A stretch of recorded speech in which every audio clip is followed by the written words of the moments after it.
Perkenalkan, nama saya Herminiel Sikarusisi, Nirim 10 2020 7896, kelas B Pendidikan Agama Kristen.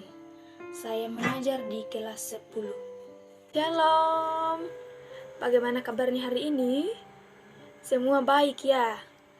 Baik, pada pertemuan kita hari ini kita masuk di bab 7, yaitu hidup yang dipimpin oleh Roh.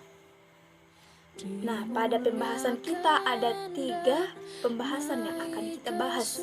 Yang pertama, pemahaman tentang Roh Kudus menurut Alkitab. Yang kedua, peran Roh Kudus dalam kehidupan kita. Yang ketiga, belajar dari Alkitab tentang hidup yang dipimpin oleh Roh.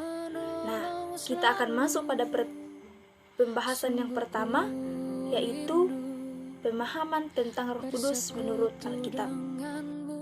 Roh Kudus dipercayai oleh orang Kristen sebagai pribadi penolong yang memimpin kita dalam bentuk roh.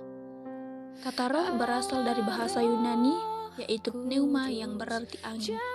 Nah, ibu akan bertanya kepada anak-anak, pernahkah anak-anak melihat angin?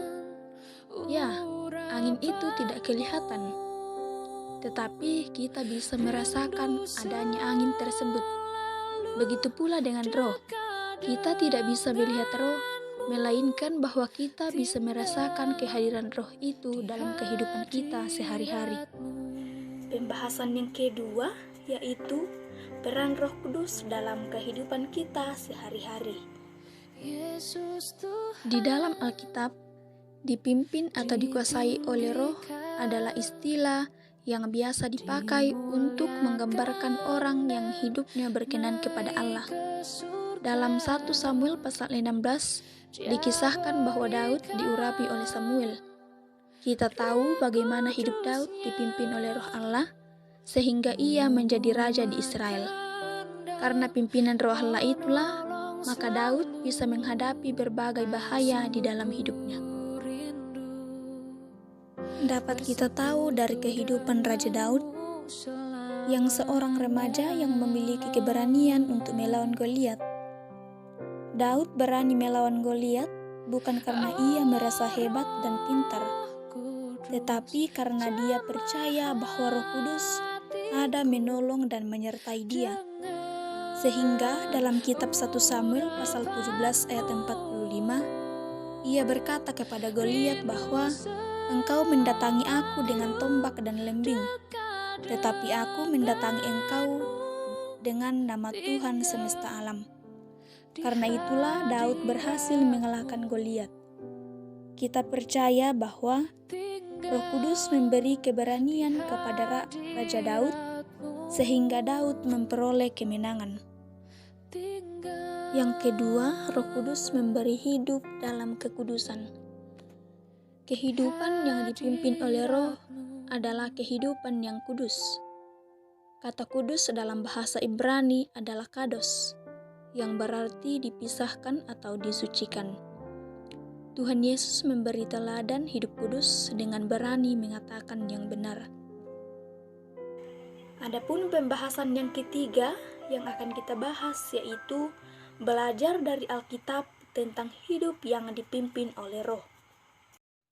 Yang pertama dalam kitab 2 Timotius pasal 1 ayat ke-7 yang berbunyi bahwa sebab Allah memberikan kepada kita bukan roh ketakutan, melainkan roh yang membangkitkan kekuatan, kasih, dan ketertiban.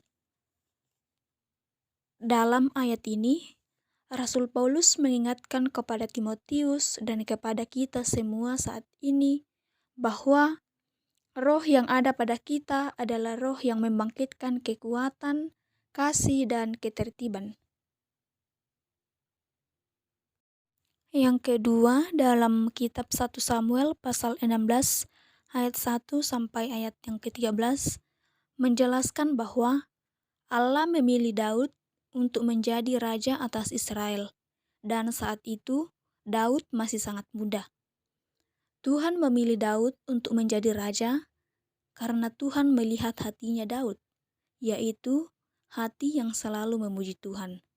Jadi, sebagai remaja Kristen, kita senantiasa memiliki hati yang selalu memuji Tuhan. Roh Kudus akan senantiasa memimpin kita dan hidup dalam kebenaran firman Tuhan. Kemudian dalam kitab 1 Petrus pasal 1 ayat 13-16 menjelaskan bahwa Rasul Paulus mengingatkan kepada kita semua supaya kita harus senantiasa hidup kudus, karena Allah yang kita sembah adalah Allah yang kudus. Nah, anak-anak, berbicara tentang hidup kudus, mungkin ada di antara anak-anak yang bertanya tentang apa itu hidup kudus. Hidup kudus yang dimaksud dalam ayat ini adalah: pertama, senantiasa menaruh pengharapan kepada kasih karunia Tuhan, kemudian taat kepada Tuhan, dan hidup tidak menuruti hawa nafsu.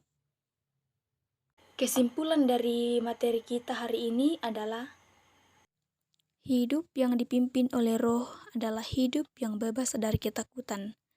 Hidup yang dipimpin oleh Roh juga menunjukkan identitas diri orang Kristen yang jelas, yaitu hidup bukan mengikuti keinginan daging, melainkan hidup menurut kehendak Allah dan mencerminkan identitas kita sebagai anak-anak Allah. Itulah materi kita hari ini. Sekian dan terima kasih.